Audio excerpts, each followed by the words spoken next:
So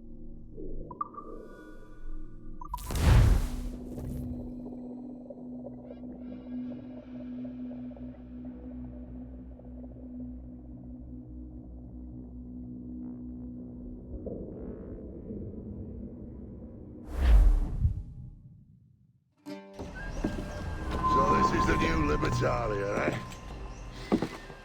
Stinks the same as every other squat I've robbed this past year. Oi, oi. Why the long face? You falling in love? With your blouse. You're welcome to Nassau, gents. Everyone is that does their fair share. Fair share. What is this, a fucking monastery? We was led to believe that Nassau was a place where men did as they pleased. Safe keeping others from doing the same. Aye. Captain Thatch, as I live and breathe. What is this magnificent muzzle you've cultivated, eh? Why fly a black flag when a black beard will do? What brings you two gents this far north? The word is, Cuban governor himself is fixing to receive a mess of gold from a nearby fort. Until then, it's just sitting there, itching to be took. Governor Torres himself, eh? Sounds promising. Welcome to Nassau, Captain Vane. Mr. Rackham. Now, where can a man find a bit of rough? Do you know what I mean? Now you're ready to sail for the Horn, where poor old man came riding. So, what'll you do with your share of the gold we take from Governor Torres? Return to Africa, prince among men? I cannot return to a place I've never been. I was born in Trinidad, a slave from my first breath. Ah. But wouldn't you feel, I don't know, more welcome there? As you might feel more welcome in Paris. Fair point. With this skin and this voice, where can I go in the world and feel at ease? This country here is my best chance. This country called Jackdaw, where I know the names of all citizens and they know mine, and we work together. Not always out of love, but to keep our country afloat. I understand you. Let's take her then. For the citizens of Jackdaw! Sails into the wind!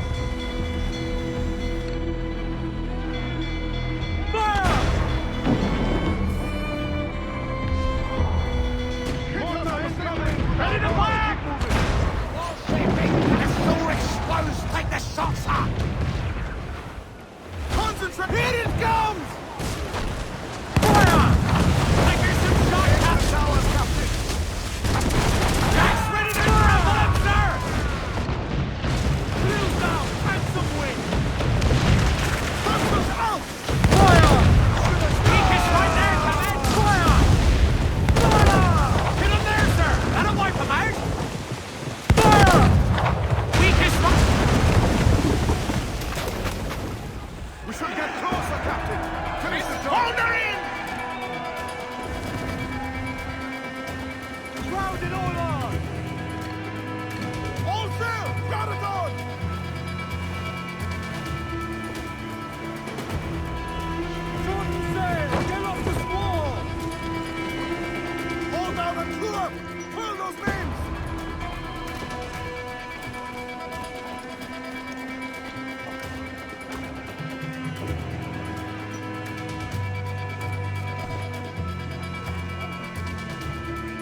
Well, hello, Your Excellency. I'd got word you might be here. I know your face, pirate, but your name was borrowed the last time we spoke. Ah, yes, I recall. Mr. Duncan Walpole. I missed that one. So, what's a Templar Grand Master doing so far from his Castillo? I'd rather not say. And I'd rather not cut your lips off and feed him to you. 2 years ago, we offered a reward for the sage's recapture. Today, someone claims to have found him. This gold is his ransom. Who found him?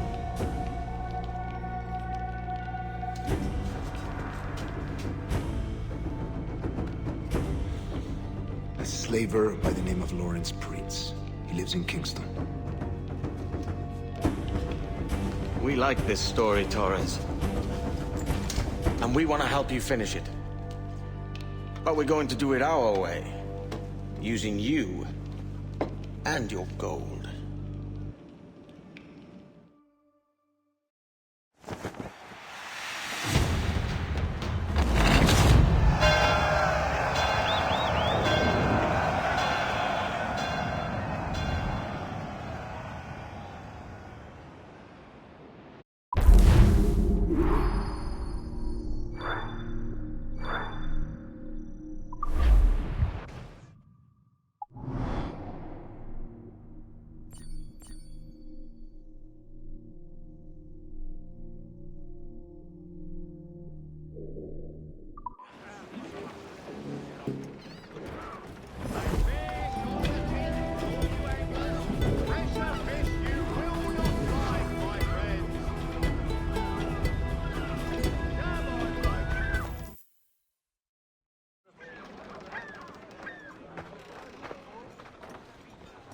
Here's how it goes.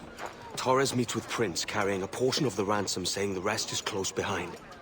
When we see the sage, you bring in the rest of the gold, make the swap, and get out. I'll be watching all from close by. No, Kenway, you run this scheme alone, at the risk of losing the faith of your crew.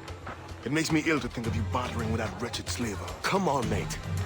Once we have the sage, we'll all be rich. Not if young Master Kid gets to him first. Kid? Jesus. That lad's here to kill him. Edward, what the hell are you doing here? I'm tailing these men to the sage.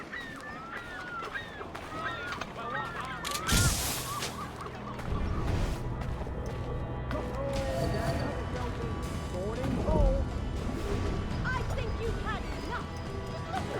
Can't read the minds of evil men, except that it must be for profit or politics.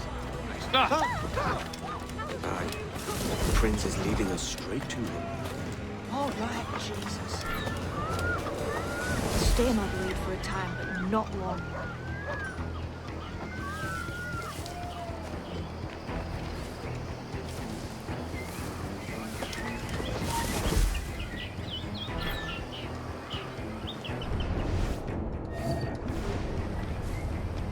How long has it been since our last meeting, Senor Prince? A year? Near 18 months. You first described this Roberts fellow to me in November of 1715.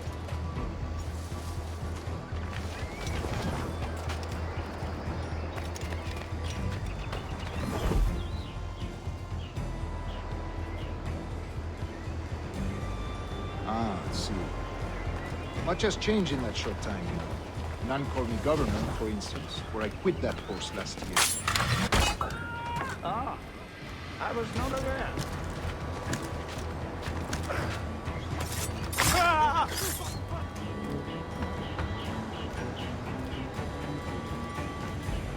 So many churches in Kingston. Have the English at last taken to converting their slaves to the Christian faith? Ah! Convert them? God knows, Torres. There's none here so foolish as that. Foolish? How do you mean? Is it not a sin to enslave a fellow Christian? Therefore, to transmute a slave's soul from animal to man would be tantamount to inviting one's cattle to the dinner table. Forgive my impatience, but how far is it? We're nearly there.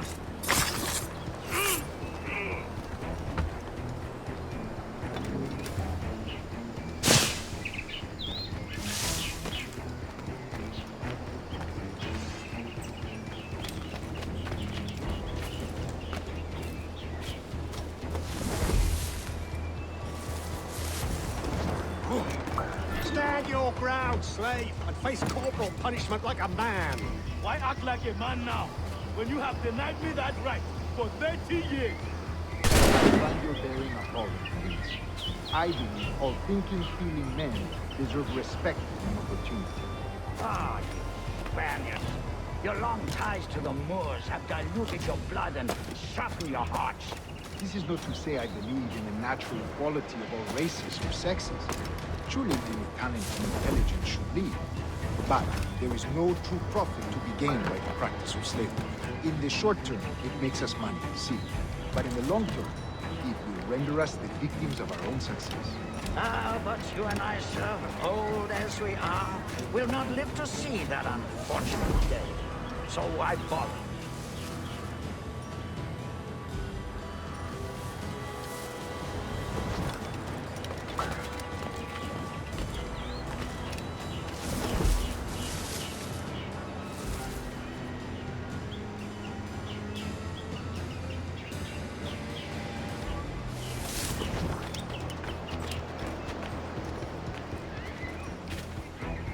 Watch for your step, boy!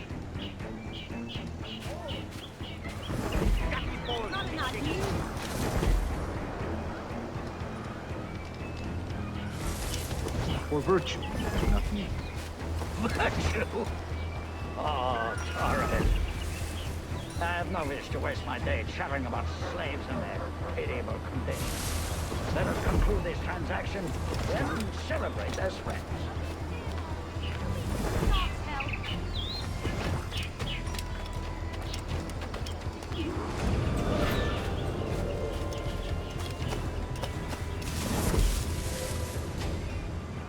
Other stories about you too, sir.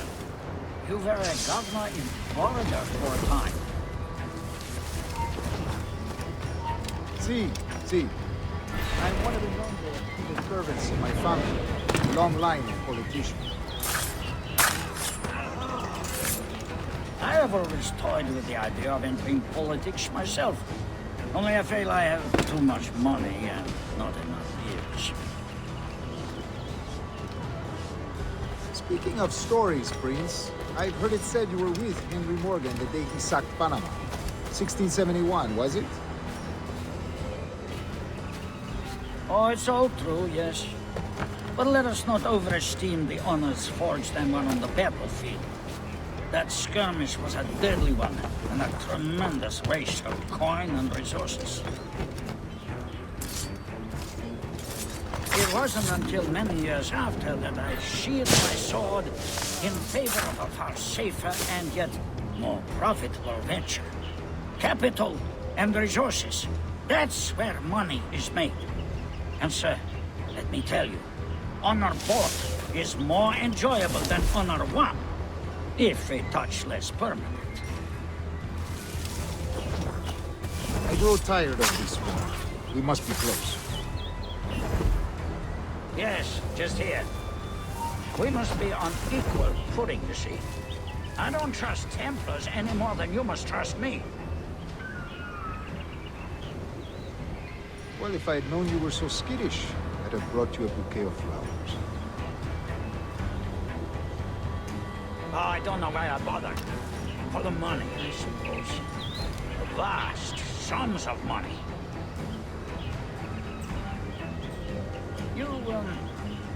You say you came alone, Horace?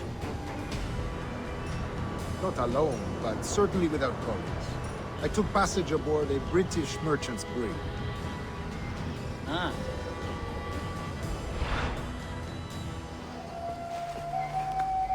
Now's the time. No. Not until we see the sage. Here's a quiet spot. I'll see the money. This is a portion of the ransom. The rest is close at hand. It pains me to traffic someone of my own race for profit, Mr. Torres.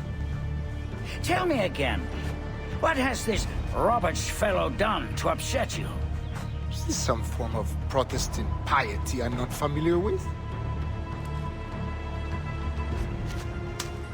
Perhaps another day. What? Next time, see to it that we are not followed. Deal with this!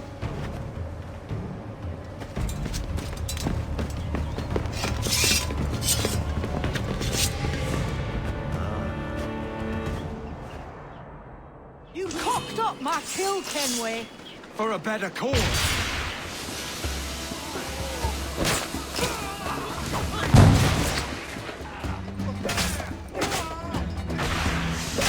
You lost your chance, man. I'm going after Prince.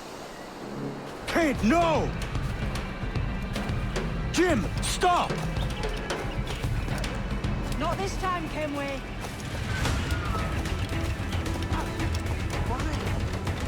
Come on, man! We can work this together! You had your chance.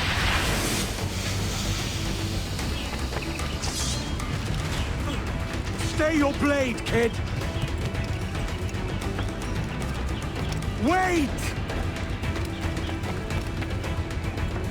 Jim, stop!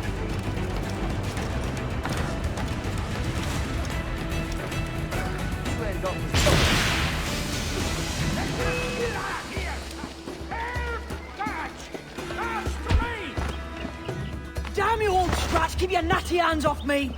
I can't let you kill those men, kid. Not until I found the sage. I've been stalking that pig for a week now, charting his moves, and here I find not one but two of my targets, and you rob me of both. Patience, man. You'll have your kills. When I locate the sage, you're helping me take Prince. Got that?